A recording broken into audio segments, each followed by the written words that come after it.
Mr. Speaker, Nigerian, let's watch this video. Take your time and watch this video and share this video, please. Please share this video for others, please. Terrorize our community, we should not negotiate with them. That is the truth.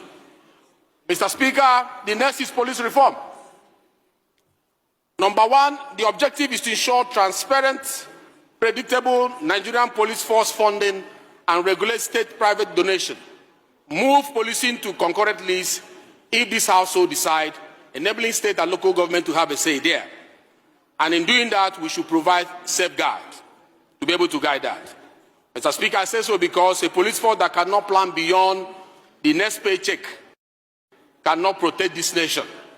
This new plan guarantees our police the predictable, transparent funding that they need while ensuring every naira is accounted for.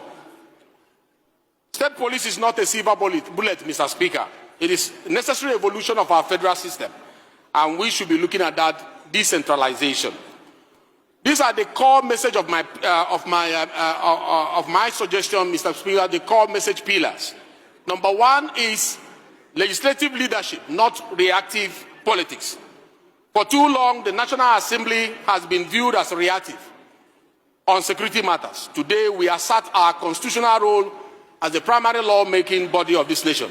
These measures represent proactive, structured reform, not political theater. Sovereignty with accountability. Nigeria will never cede sovereignty to external actors, but sovereignty also demands responsibility. We will protect our citizens, prosecute perpetrators, demonstrate to the world that Nigeria solves Nigerian problems.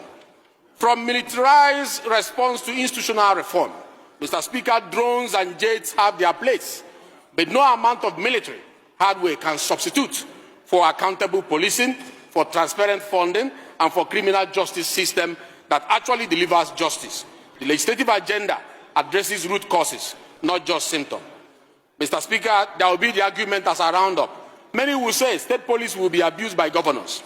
Let me respond by saying that is exactly why we are building in safeguards into this law, if we choose to do that.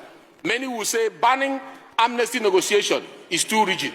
My response, Mr. Speaker, is show me one amnesty deal in Zamfara, Katsina, Sokoto, Southeast, wherever in Nigeria, that has produced lasting peace. What we have seen are staged ceremonies, rusty weapons surrendered, violence resuming within months. Security experts across the spectrum argue negotiating with bandits legitimizes criminality. This act doesn't prevent disarmament, demobilization, and reintegration program. It ensures they follow proper protocol, not ad hoc political deal. As I round up finally, these reforms are expensive. That will be the argument of some of you, of my members. I will respond by saying the cost of insecurity far exceeds the cost of reform. Kidnapping, insurance premium, lost agricultural output, displaced population, closed schools, insecurity is bleeding this economy dry. Moreover, this agenda mandates transparency auditing, meaning we will finally know where security funds are actually going. Efficiency, not just expenditure. Thank you, Mr. Speaker, for this opportunity. Thank you, honorable members, for listening.